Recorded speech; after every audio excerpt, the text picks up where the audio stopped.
Salut tout le monde, j'espère que vous allez tous très bien. Aujourd'hui, on va parcourir un petit peu un guide ultime pour 2025 que j'ai préparé pour vous pour justement atteindre votre objectif de perte de poids. Comme vous le savez, je m'appelle Louis Engels, je suis diététicien nutritionniste et surtout expert en perte de poids sans régime. C'est-à-dire que je suis contre les régimes restrictifs, on est plus dans un mode de rééquilibrage alimentaire, c'est-à-dire apprendre à manger de tout, à bonne fréquence, à bonne quantité et surtout manger le plus varié possible.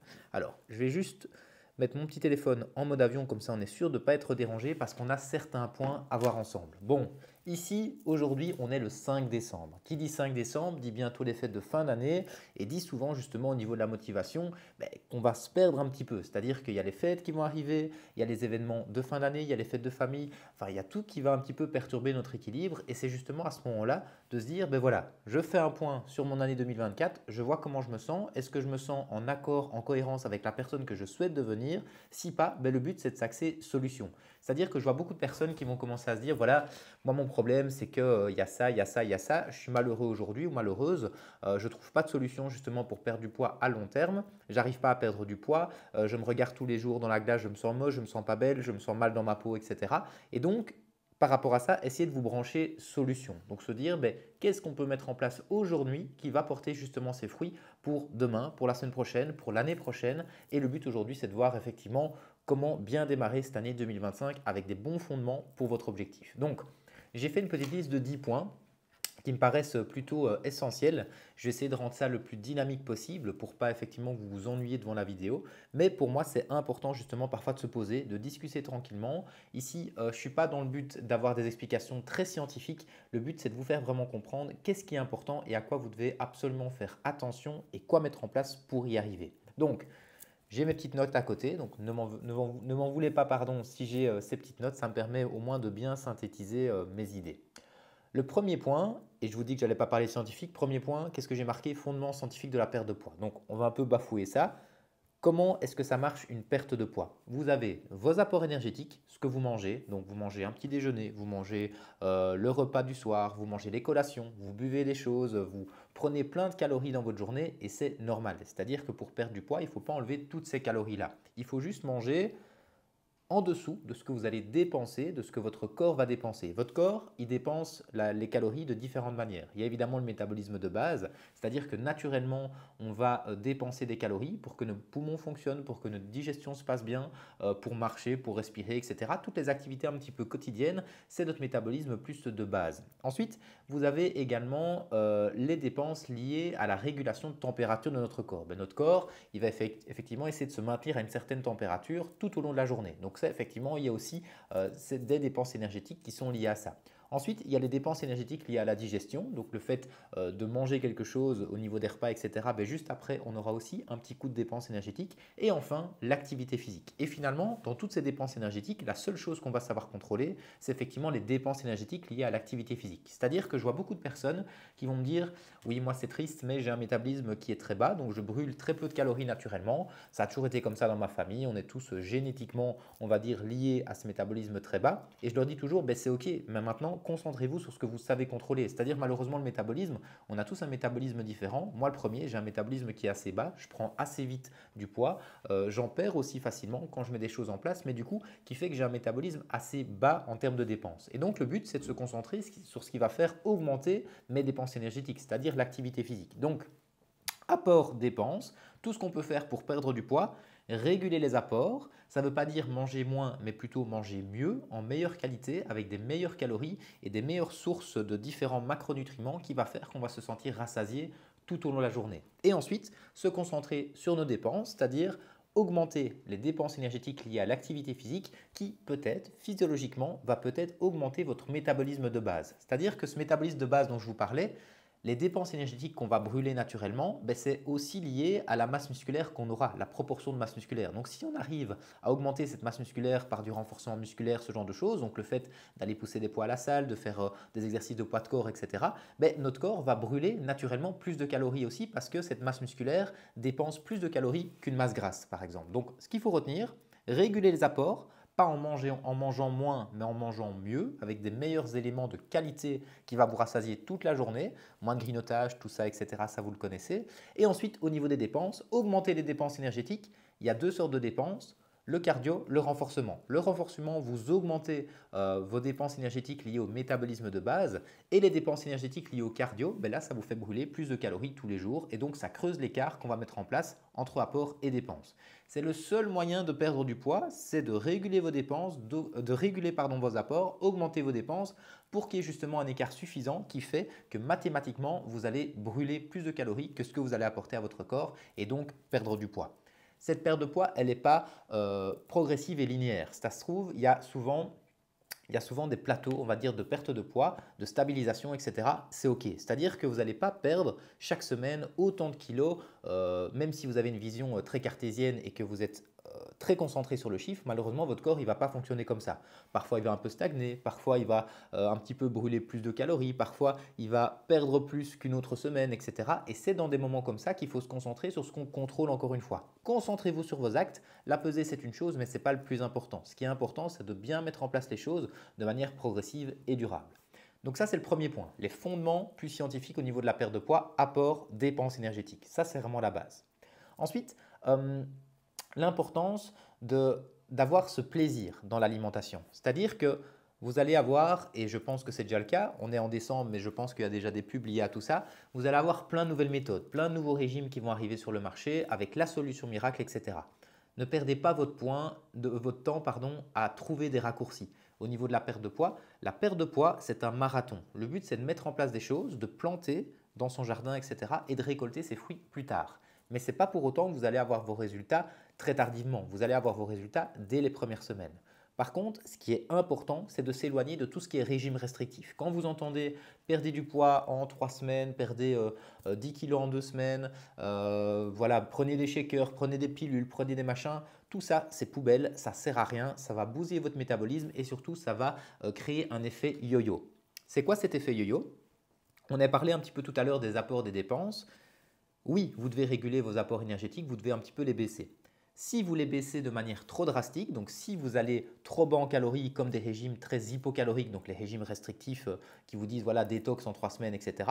Vous allez très bas en calories, votre corps il va pas se dire moins je vais manger, plus je vais maigrir. Il va plutôt se dire là j'ai pas ce que j'ai besoin pour bien fonctionner, donc je vais justement m'économiser, je vais réguler naturellement mes dépenses énergétiques et les mettre vers le bas pour pas justement que je sois en situation où il me manque quelque chose. C'est-à-dire qu'il met un espèce de mécanisme de survie. De se dire, ben voilà, j'ai pas ce que j'ai besoin pour bien fonctionner, donc je vais réguler, je vais ralentir mes dépenses, je vais un peu fonctionner au ralenti. Inconsciemment, vous allez faire moins de mouvements, vous allez effectivement avoir plus des vertus repos, vous allez moins vous donner lors des activités physiques, tout ça est inconscient, mais au niveau de votre corps, vous régulez du coup vos dépenses énergétiques. Ce qui se trouve que vos apports caloriques qui étaient très hauts, vous les baissez drastiquement, vos dépenses qui étaient là, redescendent également. C'est-à-dire qu'à un moment donné, vous stabilisez et là, généralement, vous dites voilà, j'ai fini le processus de régime restrictif, donc je remange normalement. Sauf que l'écart, maintenant, il est encore plus grand qu'avant. C'est ce qu'on appelle un effet yo-yo. C'est-à-dire que vous n'allez pas reprendre le poids que vous avez perdu, vous allez reprendre peut-être 2 fois plus ou 3 fois plus. Et là, c'est le cercle vicieux des régimes restrictifs qui s'installe. Et là, vous allez vous dire ben voilà, la solution, c'est de reprendre un autre régime restrictif. Et donc, vous recommencez la boucle à chaque fois. Et donc, vous baissez à chaque fois vos dépenses énergétiques, ce qui fait que vous tournez en rond et que ce n'est pas durable. Donc, concentrez-vous plutôt sur le plaisir alimentaire. Ce n'est pas parce que vous êtes dans un processus de perte de poids qu'il faudra arrêter les fast-foods, qu'il faudra arrêter le soda, qu'il faudra arrêter de boire un apéro avec les collègues de temps en temps, qu'il faudra arrêter d'aller en restaurant en famille. Tout ça est essentiel. Tout ça est tout aussi important que la rigueur diététique qu'on va installer. Donc le plaisir, c'est quelque chose que vous devez toujours avoir à l'esprit. Se dire, est-ce qu'aujourd'hui j'ai eu mon plaisir dans mon assiette? Est-ce que ce week-end j'ai des choses de prévues, des extras de prévus? Tout ça est tout aussi important que le reste, sinon ça va durer en fonction de votre motivation et à très vite une frustration qui va s'installer. Je ne parle pas généralement de cheat meal. Je ne vais jamais dire aux patients, voilà, vous avez droit à un cheat meal par semaine. C'est plus un équilibre à trouver, c'est-à-dire quel compromis je suis prêt à faire maintenant, mais qui va aussi durer sur le long terme. Donc se dire, ben voilà, je mets des choses en place maintenant qui me paraissent inconfortables, mais qui ne me frustrent pas, juste que ces choses plus inconfortables deviennent des automatismes et deviennent des habitudes, avec des extras justement qui vous font du bien. Donc typiquement sur le week-end, voilà, j'ai un restaurant de prévu le samedi soir, j'ai un repas en famille le midi, ben, je vais essayer de limiter mes extras à ces moments-là et le reste de la semaine, essayer de manger un petit peu plus sain et plus équilibré. Ce qu'on va voir justement par la suite. Mais ne négligez pas le plaisir alimentaire. Première chose, les fondements scientifiques, apport, dépenses. Deuxième chose, ne pas négliger le plaisir alimentaire. Il est tout aussi important que le reste. Troisième point essentiel, parce qu'on parle toujours d'alimentation, etc. On l'a déjà un petit peu vu ensemble, mais c'est l'activité physique, c'est le sport, c'est les dépenses énergétiques. Voyez-le comme un allié indispensable. Pour moi, il y aura 70-80% qui viendra de l'alimentation comme résultat et il y a peut-être 20 à 30% pardon, qui va venir du sport. Et donc, concentrez-vous également sur ces 20 à 30% parce que ce n'est pas à négliger. Je ne vous demande pas de faire des marathons, je ne vous demande pas de faire une activité qui est super intense, mais juste essayer de bouger plus que ce que vous faites actuellement. On a tous parfois l'impression de se dire, ben voilà, je marche un peu toute la journée, je suis un peu actif, etc. Malheureusement, on est dans une société qui est très sédentaire et donc on surestime parfois notre activité, mais généralement, elle est très basse. C'est-à-dire, moi, je suis dans un job de bureau, donc je suis au cabinet toute la journée, je suis assis. Là, je suis devant vous de faire une vidéo, ben, je suis assis également. Tout à l'heure, je vais prendre un café peut-être avec un collègue ou une collègue, ben, je serai assis dans un bar. Donc tout ça, effectivement, fait en sorte que malheureusement, au niveau de l'activité, je n'ai pas tant que ça. C'est pour ça que personnellement, je m'oblige à aller à la salle de sport parce que c'est quelque chose que j'aime bien. J'y vais tous les jours parce que, en plus des dépenses énergétiques, ça me fait du bien au niveau du moral, ça me fait passer des bonnes journées, etc. Trouvez votre activité qui vous fait du bien. Vaut mieux quelque chose qui soit quotidien et durable que de faire parfois une trop grosse activité trop intense qui va peut-être vous créer un pic de dépenses énergétiques un jour sur la semaine, mais dans lequel vous n'allez peut-être pas vous sentir bien. Donc je préfère que vous fassiez même un petit quart d'heure de marche tous les jours que de faire une grosse séance intense une fois par semaine. Parce que le but de mettre un petit peu tous les jours, c'est que ça s'installe dans vos habitudes quotidiennes et qu'il y ait vraiment cet effet cumulé sur vos dépenses énergétiques qui s'installent et qui creuse encore une fois l'écart qu'on va mettre en place ensemble. Donc ça, c'est important pour moi, c'est d'avoir cette activité qui est plutôt quotidienne. Et pour qu'une activité soit quotidienne, il faut justement qu'il y ait un plaisir, qu'il y ait un bienfait positif lié à cette activité physique. Par exemple, vous êtes quelqu'un qui aime bien l'aspect social des activités, c'est-à-dire vous aimez bien partager des moments entre collègues, entre amis, etc. Mais inscrivez-vous à un cours collectif où il y aura d'autres personnes qui vont justement vous tirer vers le haut, vous encourager à y aller. Si vous êtes quelqu'un de plutôt solitaire, essayez de trouver une activité qui ne va pas dépendre des autres, c'est-à-dire la salle de sport, la course à pied, la marche quotidienne à la maison, des exercices effectivement à la maison, tout ça va faire en sorte que vous soyez l'unique responsable de ce que vous mettez en place. Si pour vous c'est plus facile de vous dire, ben voilà, tous les mardis à 20 h, j'ai mon cours collectif qui est prévu et je sais que c'est rentré dans l'agenda et que je vais y aller, ben, aidez-vous de ça. Si par contre vous êtes quelqu'un plutôt comme moi, de se dire ben, d'un jour à l'autre, parfois c'est un peu difficile de s'organiser et donc je préfère me dire ben, dès que j'ai un instant dans la journée, j'y vais à ce moment-là et d'avoir une activité plus flexible, c'est pareil, salle de sport, course à pied, etc. Donc essayez de vous connaître à ce niveau-là et essayez de trouver une activité qui va de 1 en concordance avec votre organisation. Et je vous dis, un quart d'heure par jour, tout le monde sait le trouver. Tout le monde sait trouver un quart d'heure par jour. Si ce n'est pas le cas, vous mettez votre réveil un quart d'heure plus tôt tout simplement. Et vous commencez votre journée par une activité physique. Et de 2, de trouver une activité qui crée un plaisir positif. C'est-à-dire que quand je vais à la salle de sport, personnellement, je mets un casque dans les oreilles, je mets une musique, je vais au moment de la journée où il y a un peu moins de monde parce que comme ça, je sais me concentrer sur mes exercices, etc. Si je fais une marche quotidienne, je vais aller avec ma compagne ou je vais aller avec des amis, ce genre de choses, parce que ça va me faire partager un moment positif. Si vous faites par exemple du tapis roulant dans votre cave à la maison, ben, vous n'aurez jamais envie d'y aller. Si par contre votre tapis roulant, il est dans votre salon, près de votre télé, avec une émission que vous aimez bien, avec une petite musique, etc., ben, tout ça va vous encourager justement à faire cette activité physique. Donc fréquence plutôt qu'intensité, vaut mieux faire un petit quelque chose tous les jours que de faire une grosse période intense une fois par semaine. Donc ça c'est important. Premier fondement scientifique de la perte de poids, apport dépenses. Deuxième, le plaisir alimentaire. Troisième conseil, c'est au niveau de l'activité physique. Donc voilà. Quatrième, la gestion du stress et du sommeil. Alors, c'est des choses qui sont un petit peu plus, parfois plus difficiles à gérer au niveau de la consultation. C'est d'arriver à comprendre pourquoi est-ce que le stress et le sommeil peuvent nous faire prendre ou perdre du poids. Et c'est souvent sous-estimé. Il y a deux choses. D'abord le stress, d'abord le sommeil. Le stress, ça sécrète du cortisol. Le cortisol, naturellement, il va faciliter, on va dire, votre stockage. Donc, je vulgarise beaucoup, mais ça va vous faire potentiellement plus prendre du poids que si vous n'étiez pas stressé. Et donc, effectivement, ça peut jouer un impact, hormis l'influence de ce stress sur votre comportement alimentaire. Parce que la plupart d'entre nous, quand on est stressé, on va avoir un comportement alimentaire qui va être différent. C'est-à-dire qu'après une journée stressante, vous aurez peut-être envie d'un apéro, vous aurez peut-être envie d'un morceau de chocolat, vous aurez peut-être envie d'un paquet de chips, ce genre de choses. Tout ça va influencer vos apports, mais rien que le stress seul va sécréter du cortisol qui va vous freiner. Au niveau du sommeil, la perturbation du sommeil dérègle le métabolisme et donc fausse un petit peu tout aussi. Donc, le but, c'est d'agir et de s'axer encore une fois solution. Quand vous savez que le stress peut être potentiellement une source d'influence alimentaire différente, essayez justement de trouver des choses qui vont vous déstresser naturellement.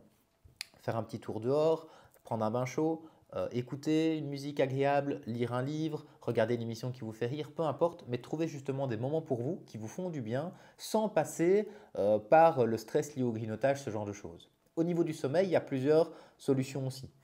Dormir déjà dans une chambre où la température ambiante est bonne, c'est-à-dire qu'il ne faut pas qu'il fasse trop chaud, donc on est plus aux alentours entre 18 et 20 degrés, j'ai en tête.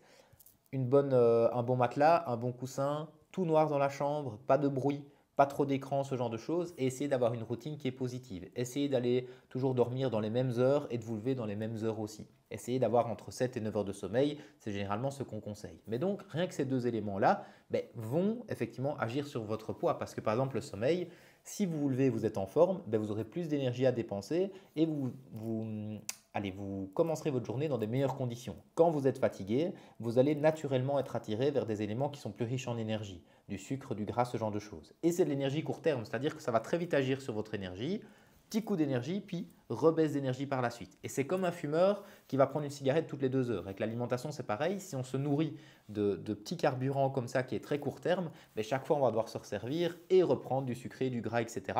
Et donc au niveau de la perte de poids, ça risque de poser problème. Donc gestion du stress, gestion du sommeil, agir sur des choses qui vous apaisent naturellement et ça ne doit pas être des corvées, ça doit être des réels moments pour vous.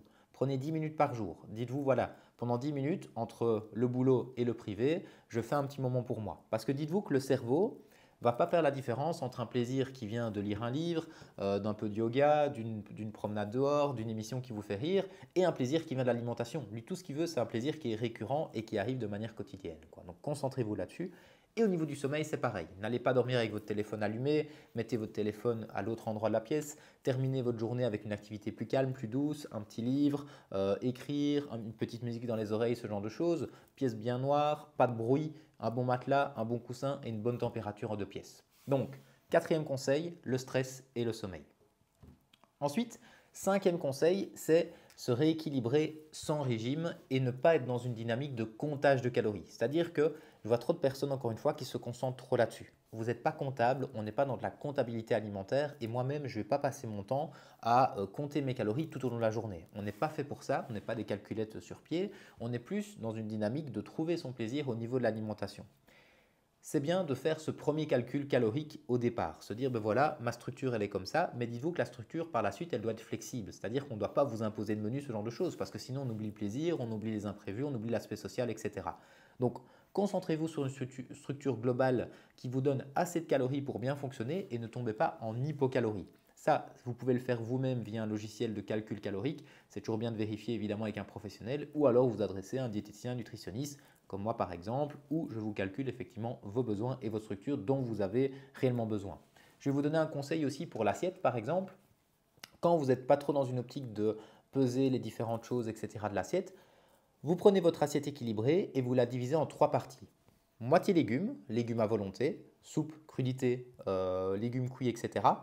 Un quart d'assiette, pardon, protéines, viande, volaille, poisson, œufs, etc. Et un quart d'assiette féculents, pommes de terre, pâtes, riz, pain, wap, quinoa, boulgour, sarrasin, etc. Là, vous avez déjà tout ce qu'il vous faut dans l'assiette pour bien fonctionner. Et ne me dites pas en commentaire, voilà, il faut enlever les féculents, etc. pour perdre du poids. C'est la pire des choses à faire. Quand vous enlevez les féculents, votre corps il a besoin d'énergie. C'est-à-dire que s'il n'y a pas son carburant principal, donc les féculents, le corps il va être justement à la recherche d'énergie et il va aller la puiser ailleurs. Autrement dit, dans les protéines alimentaires, viande, volaille, poisson, œufs, etc. Or, ces protéines, elles servent d'abord pour votre masse musculaire. Si elles servent pour l'énergie, elles ne sauront pas servir en même temps pour la masse musculaire. Donc, ce que vous allez perdre sera plus du muscle que de la graisse. Alors que nous, on essaie de vous faire perdre la masse grasse et de vous renforcer et de garder cette masse musculaire qui fera que votre métabolisme est haut. Vos dépenses naturelles sont hautes et qui va garantir effectivement votre perte de poids durable. Donc, ne tombez pas dans un régime, composez votre assiette de manière équilibrée, ne comptez pas vos calories, essayez justement d'avoir des sensations qui sont cohérentes par rapport à ce que vous avez besoin. Astuce également, fractionner l'alimentation. Petit déjeuner, dîner, collation, souper. 4 à 5 prises sur la journée avec chaque fois des éléments qui sont rassasiants. Donc petit déjeuner classique avec si possible une petite garniture salée, donc une petite tartine au fromage par exemple ou de la charcuterie maigre ou des œufs, ce genre de choses. Ou alors des céréales plus complètes, flocons d'avoine, son d'avoine, ce genre de choses avec un petit peu de lait de mécrémé, du fromage blanc et une petite garniture qui ne va pas être trop calorique. Petite cuillère à café de miel, petite cuillère à café de compote sans sucre ajouté, un peu de fruits dedans, etc. Ensuite, vous tenez avec ça jusque midi. Vous pouvez très bien prendre un petit bol de potage en matinée, par exemple vers 11 heures si vous avez trop faim, ou alors un fruit par exemple. Essayez un fruit plutôt riche en vitamine C. Une orange, 2 clémentines, 2 kiwis, une poignée de fruits rouges, tout ça c'est très bien. Ensuite, le repas de midi. Protéines, féculents, légumes. Si vous partez sur un repas froid, prenez un wap ou du pain complet ou des biscottes complètes, ce genre de choses. Une garniture pas trop grasse, un peu de fromage relativement maigre, une charcuterie maigre, jambon dégraissé, filet de Saxe, filet d'York, filet de poulet, etc.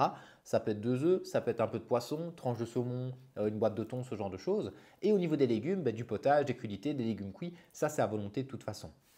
Ensuite vient la collation de 16 heures. Ça, vous avez le choix entre différents types d'éléments. Vous pouvez prendre un produit laitier plus rassasiant, le skyr, l'hyproprotéiné, le fromage blanc, le yaourt nature avec un petit peu de miel, etc. Ou alors un petit CCML allégé, ou alors un produit Alpro, tout ça c'est très bien. Ou alors une pincée de fruits élagineux, noix, pistaches, amandes, etc. Ou alors un autre fruit, ou un autre potage, ou alors des biscuits plus secs, des biscuits pour bébé on va dire. Et ensuite le repas du soir, bien l'assiette équilibrée. Un quart féculent, un quart protéines, puis moitié légumes. Protéines, viande, volaille, poisson, œufs. Féculents plus complets, pâtes complètes, riz complet, boulgour, patates douces, etc. Et les légumes à volonté. Et simplement, avec tout ça, vous avez tout ce qu'il vous faut pour bien démarrer la journée. Et le soir, vous pouvez prendre peut-être une petite mignonnette de chocolat noir, le petit moment plaisir de la journée. Donc ça, c'est vraiment les grands concepts, on va dire, de l'alimentation équilibrée sans régime, c'est d'avoir justement tout ce qu'il vous faut pour bien démarrer la journée. Ensuite, sixième chose, et ça on l'oublie souvent, c'est l'hydratation. L'hydratation, dites-vous que c'est super important pour votre peau, pour votre énergie, pour tout ce qu'il vous faut au niveau du métabolisme et souvent on a tendance à l'oublier. Si vous êtes dans cette optique de ne pas penser à s'hydrater, mettez une alarme tout simplement. Toutes les heures, vous prenez un verre d'eau. Ou alors vous vous dites à chaque fois que je mange quelque chose, je bois un verre d'eau en plus. Ici on en descend, l'hydratation c'est aussi les potages, les thés, les tisanes, les boissons plus réconfortantes et ça c'est très bien aussi. Il y a une application aussi que vous pouvez utiliser qui va faire compléter un petit peu les verres d'eau sur la journée. Ou alors, effectivement, chaque fois que vous mangez quelque chose, vous buvez un verre d'eau, comme ça vous arrivez au terme sur votre litre et demi d'eau par jour, quoi. Et vous pouvez infuser les bouteilles d'eau aussi avec soit des eaux aromatisées 0%, soit du citron, soit des fruits que vous mettez dedans, vous les laissez infuser sans nécessairement mettre le jus. Vous pouvez prendre des grenadines 0%, tout ça c'est très bien. Le but c'est d'aller justement à votre apport sur la journée. Vous allez voir que par exemple, si vous êtes un buveur de soda, rien que de boire de l'eau par rapport au soda, mais vous allez fondre directement, quoi. C'est super important de s'hydrater justement avec des bonnes choses. L'eau, c'est le seul élément qui est essentiel pour votre hydratation. Donc eau pétillante ou eau plate, peu importe, c'est 0 calories pour les deux, mais important justement d'avoir cet aspect hydratant parce que parfois le cerveau ne va pas faire la différence. Est-ce que j'ai faim? Est-ce que j'ai soif? Et du coup, parfois, vous allez manger quelque chose alors que finalement, vous aviez juste soif et vous avez juste besoin d'un verre d'eau, quoi. Donc, pas négliger justement cet aspect-là. Donc, vous avez fondement scientifique, apport dépenses, l'important du plaisir alimentaire, l'activité physique, le stress, le sommeil, rééquilibrer justement sans régime, sans compter les calories, l'hydratation. Il y en a encore 4. Courage à vous. Le pouvoir des habitudes long terme. Dites-vous que quand on se met dans un processus de perte de poids, ça va créer un inconfort. Tous les changements sont un inconfort pour le cerveau. Et donc, le but, c'est d'accepter ça. Se dire, voilà, pendant 30 jours, je ne me pose pas de questions, j'agis. Je mets les choses en place quotidiennement pour justement que ces actions qui sont inconfortables au départ vont très vite se renouveler sous forme d'habitudes alimentaires. Et donc, concentrez-vous sur les 30 premiers jours. Les 30 premiers jours, c'est inconfortable, on se force, on crée cette discipline qui va être liée à votre motivation. La motivation, c'est votre pic de départ qui va diminuer et le but, c'est qu'en parallèle, on accroît votre discipline du fait que toutes ces choses-là deviennent automatismes. Pour que les habitudes soient durables, il ne faut pas que tout soit parfait en une fois. C'est-à-dire que tout ce que je vous dis aujourd'hui, essayez de se dire un point par mois, par exemple. Le premier mois, je me concentre par exemple sur mon grignotage. Le deuxième mois sur mon hydratation. Le troisième mois sur l'activité physique. Le quatrième mois sur mon stress et d'y aller petit à petit pour réduire l'inconfort de chaque changement pour que chaque changement soit durable sur la journée. Ça, c'est super important. Donc, ne négligez pas justement ce pouvoir des habitudes long terme parce que plus vous allez évoluer, plus ça va agir sous forme d'effet cumulé. Rappelez-vous le fait que je vous disais tout à l'heure, on sème pendant des mois et par la suite on va faire que récolter parce que petit à petit, vous allez chaque fois accumuler une habitude supplémentaire qui va chaque fois accentuer vos résultats. Donc c'est normal qu'il n'y ait pas de stabilisation ou qu'il n'y ait pas de reprise parce que chaque fois vous allez vous améliorer dans un aspect de la prise en charge. Et le but c'est que chaque chose que vous mettez en place, ça ne dure pas un mois, ça dure sur toute votre année, toute votre vie. Et donc concentrez-vous. Qu'est-ce que je peux faire comme compromis aujourd'hui qui va très bien marcher d'ici 6 mois, d'ici 1 an, d'ici 10 ans. Et donc vraiment se concentrer petit à petit, progressivement pour y arriver. Marathon plutôt que sprint, se dire petit à petit pour arriver justement à cet apport qui est cohérent. Alors, j'avais remis comme 8e point éviter les pièges de solutions rapides. Encore une fois, ça va vous amener rien de bon. Donc finalement, il y a 2 points qui se lient un petit peu, mais c'est pas plus mal parce que c'est un point important. Parce que je sais très bien, en décembre, là, toutes les campagnes marketing de toutes les grandes boîtes liées au régime vont faire effet bientôt au mois de janvier. C'est les bonnes résolutions, inscrivez-vous, machin, machin, machin. Ok, c'est très bien, mais dites-vous que ces éléments-là, généralement, vous ne les tenez pas sur le long terme. Dites-vous que 90% des régimes qui sont effectués, je parle de régimes restrictifs, ben, les personnes qui vont arriver dans ces régimes, pour 90%, leur efficacité, ça ne va pas durer plus de 3 ans. Et donc, ça ne sert à rien de faire régime finalement. Vous n'allez pas faire régime pour quelques mois, etc. 90% ne dépassent pas 3 ans. C'est-à-dire que la majorité, généralement, ils arrêtent déjà après 3 mois et ils reprennent leur ancienne habitude qui leur crée l'effet yo-yo, qui leur crée une frustration, une diminution de confiance et là, ils repartent dans des régimes. Et donc, vous voyez que dans des processus comme ça de perte de poids rapide et frustrante et restrictive, ben, ces boîtes-là, elles savent très bien sur quoi appuyer pour augmenter leur chiffre d'affaires et pas pour vous aider au niveau de la santé. C'est pour justement engrainer des dépenses financières de votre part qui va faire en sorte que eux, ils n'ont même pas besoin de se renouveler parce que vous allez retomber dans ces pièges à chaque fois. Donc, concentrez-vous sur les aspects durables, évitez les solutions rapides. Il y a beaucoup de personnes. D'ailleurs, j'ai eu la situation d'une patiente qui est venue. Cette patiente, elle a tenté plein de régimes, mais pendant peut-être 3 ans. Et pendant 3 ans, en fait, elle gaspillait son temps, elle éparpillait son énergie à trouver chaque fois un raccourci. Ah, c'est le dernier truc à la mode. Ah, c'est le dernier régime qui marche. Ah, c'est la solution efficace que cet acteur a mis sur son site internet, etc. Et chaque fois, elle dépensait de l'argent, elle dépensait du temps, elle dépensait de l'énergie. Et finalement, elle n'avait aucun aspect durable qui allait très bien sur sa vie. C'était chaque fois des thérapies court terme qui finalement ne portaient pas leurs fruits. C'est comme si, par exemple, un entrepreneur qui souhaite se lancer dans un commerce en particulier va à chaque fois se dire, je vais d'abord faire de la coiffure, puis après je vais reprendre un restaurant, puis non, finalement je vais aller dans l'immobilier, etc. Finalement, il se disperse, il entreprend plein de projets différents et il n'y a aucun projet justement qui va être finalisé. Alors que s'il se concentre sur un secteur, un domaine, ben, il arrivera justement à ses objectifs à ce niveau-là. Donc c'est un petit peu pareil, ou ça peut être aussi quelqu'un, par exemple, qui va tenter un sport pour devenir le meilleur dans son sport. Il essaye le tennis, le tennis première difficulté, il va plutôt aller vers un autre sport. Il va essayer la boxe. La boxe, ah non, c'est un peu trop dur, il va aller vers le football. Et finalement, il perd son temps comme ça à essayer de trouver un sport dans lequel il peut être bon, alors que finalement, s'il s'était entraîné sur un sport en particulier qu'il n'avait pas lâché l'affaire, ben, il aurait eu des très bons résultats à ce niveau-là. Donc, je vous fais un petit parallèle pour vraiment comprendre que ces régimes, c'est l'élément qui va justement vous faire juste perdre du temps et perdre de l'argent en fait. Donc arrêtez de faire ça. On est en 2024, bientôt en 2025. Arrêtez, bon Dieu, ces régimes. Et je suis content d'entendre que beaucoup de collègues aujourd'hui parlent du fait que les régimes, c'est de la connerie. Il faut arrêter les régimes. Concentrez-vous sur vos bonnes habitudes long terme. Ce n'est pas parce que vous allez vous mettre dans un processus qui est long terme que vous n'allez pas perdre du poids durant les premières semaines. Dès les premières semaines, vous allez avoir des résultats. C'est une certitude. Mais le tout, c'est de s'attaquer à la bonne cible et aux bonnes choses justement à transformer. Donc, je reprends un petit peu les différents points. Fondement scientifique de la perte de poids, apport-dépense. Deuxième, l'importance du plaisir. Troisième, l'activité physique. Quatrième, stress-sommeil. Cinquième, l'alimentation équilibrée sans compter les calories, donc composer l'assiette, etc. Sixième, l'hydratation. Septième, le pouvoir des habitudes sur le long terme. Huitième, éviter les solutions rapides. Neuvième, le rôle du soutien social. Alors, c'est important d'impliquer un petit peu les membres proches de votre famille dans votre projet. C'est-à-dire, n'hésitez pas à en parler. De un, le fait, bon, savoir à qui en parler, hein, on est d'accord, mais déjà, le fait d'en parler autour de vous, ça va quelque part vous engager dans le processus. Si vous avez parlé de votre prochain projet de perte de poids à votre collègue, ben, d'ici quelques semaines, vous avez intérêt à avoir des résultats. Sinon, votre collègue, elle va vous dire, et quoi? Ça a été ton régime, ton processus de perte de poids, comment ça se passe? Et là, vous allez devoir rendre des comptes.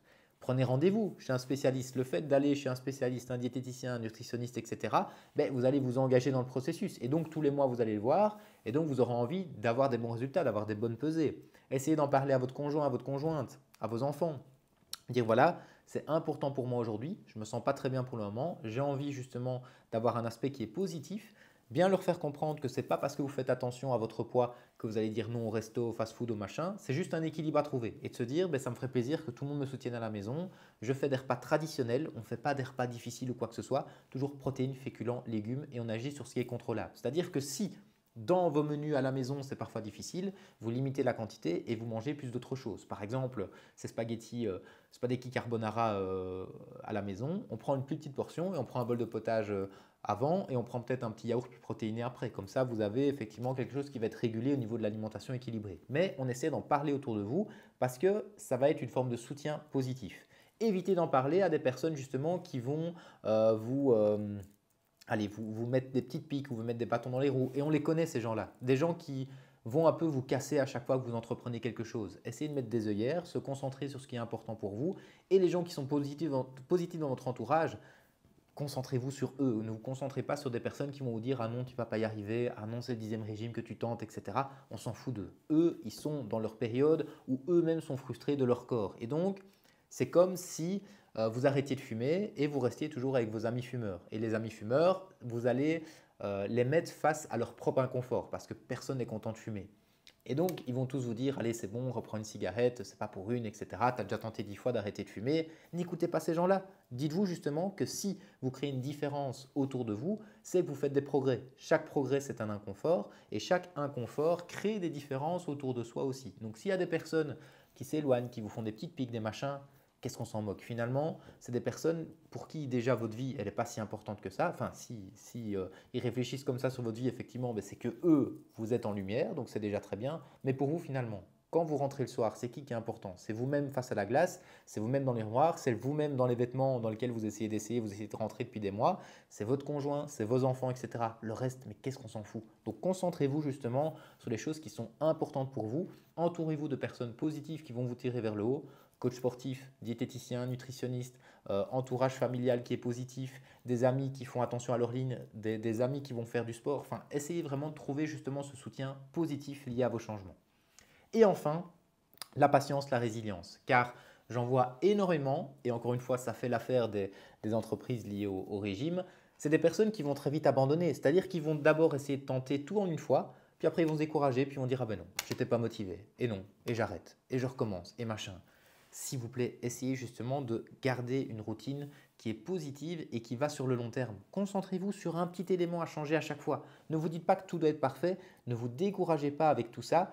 Voyez grand, mais voyez à la fois petites habitudes. C'est-à-dire ne vous dites pas, voilà, je dois perdre 50 kilos le plus rapidement possible. Ok, il y a les 50 kilos qui doivent être perdus. Commencez déjà par 5 kilos, commencez par 10, commencez par 15. À chaque succès, vous vous mettez une petite récompense. À 5 kilos, je m'octroie un restaurant gastronomique avec mon conjoint. À 10 kilos, je m'octroie un petit séjour avec mes enfants. À 15 kilos, je m'octroie une journée massage ou spa. À 20 kilos, je m'octroie une journée shopping où je ne vais pas compter, où je vais justement trouver des nouveaux vêtements qui vont bien m'aller, etc. Et essayer justement de célébrer chaque victoire. Et le fait qu'il y ait chaque fois des petits succès, ça va faire qu'entraîner votre motivation. Et finalement, à chaque palier, vous allez chaque fois améliorer quelque chose. Donc s'il vous plaît, persévérance, patience, c'est ça qui est le plus important. Je préfère quelqu'un qui va perdre 1 kg par mois pendant 12 mois que quelqu'un qui va en perdre 7 dès le premier mois, puis qui va se frustrer ou se décourager juste après, parce qu'il sera à l'attente de perdre peut-être 7 kg par mois. Concentrez-vous habitude par habitude, vision long terme et durable, c'est ça qui est vraiment le plus important. Et je suis content d'avoir parlé de cette étape-là à la fin, parce que pour moi, c'est le plus important. Patience, résilience, oui, les premiers résultats vont arriver dès les premières semaines, mais concentrez-vous sur le fait que ces résultats doivent être gardés. C'est-à-dire que c'est comme si, je ne sais pas, quelqu'un s'inscrit dans un tournoi et il se dit, ben voilà, je vais mettre toute mon énergie dans le premier match. Et puis finalement, il gagne ce match, haut la main. Deuxième match, il est crevé et puis il perd, quoi. Donc concentrez-vous justement sur le fait de se dire match par match, entraînement par entraînement, étape par étape pour arriver à des résultats. Oui, perdre du poids, on est d'accord à 100%, mais perdre du poids sur le long terme sans le reprendre. Donc c'est super important.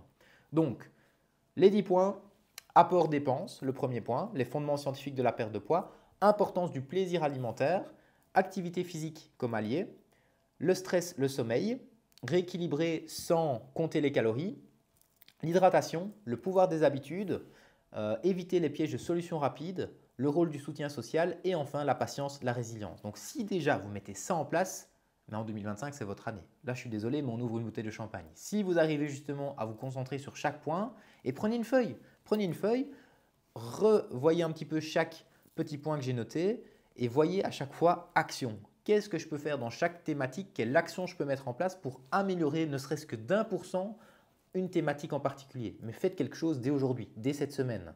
Donc, ne tardez pas, n'essayez pas de vous dire, ben voilà, par exemple, ne vous dites pas, voilà, on est début décembre, ça ne vaut pas la peine que je mette déjà des choses en place. Ben si, il reste 2 ou 3 semaines avant les fêtes de fin d'année, dites-vous, d'ici 2 ou 3 semaines, je dois mettre un maximum de choses en place pour me sentir bien lors des fêtes, parce que c'est une période qui est riche en extra et que je vais aussi en profiter. Mais commencez déjà cette thérapie, cette évolution positive dès maintenant. Ça ne sert à rien d'attendre le mois de janvier. Vous allez avoir quoi le mois de janvier? Oui, tout le monde va être dans un mood bonne résolution.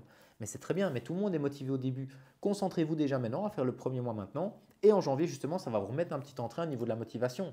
Mais janvier, ça ne va rien vous apporter, hein. Vous savez très bien que chaque janvier, la majorité des bonnes résolutions que vous allez prendre, généralement, elles ne vont pas être sous forme de succès si vous ne vous concentrez pas sur chaque action que vous allez mettre en place. Donc, si c'est vraiment votre souhait pour 2025, commencez dès maintenant.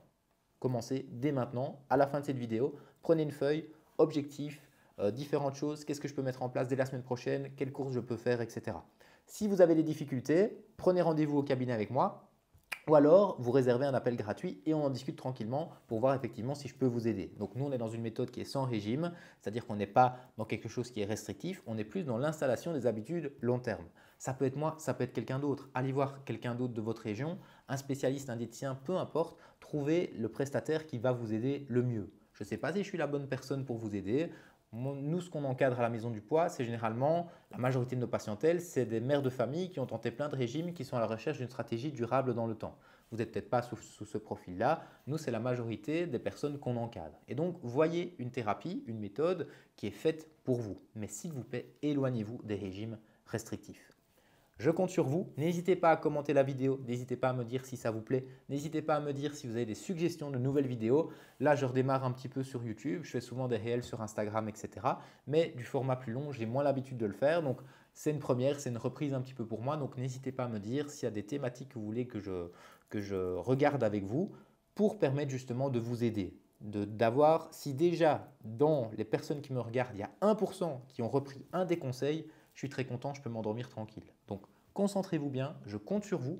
Et s'il y a quoi que ce soit, vous m'envoyez un petit message. Vous pouvez m'envoyer un DM sur Insta avec une question ou quoi que ce soit. Moi, je n'ai pas de problème avec ça. Je vous souhaite en tout cas une très belle journée, une très belle semaine. Je vous souhaite déjà des très belles fêtes de fin d'année et une bonne année 2025. Mais n'oubliez pas que l'année 2025, elle commence déjà maintenant. C'est-à-dire que n'hésitez pas à déjà planifier ce que vous avez prévu pour 2025. Je compte sur vous, c'est important. Soyez en cohérence avec la personne que vous voulez être. À bientôt.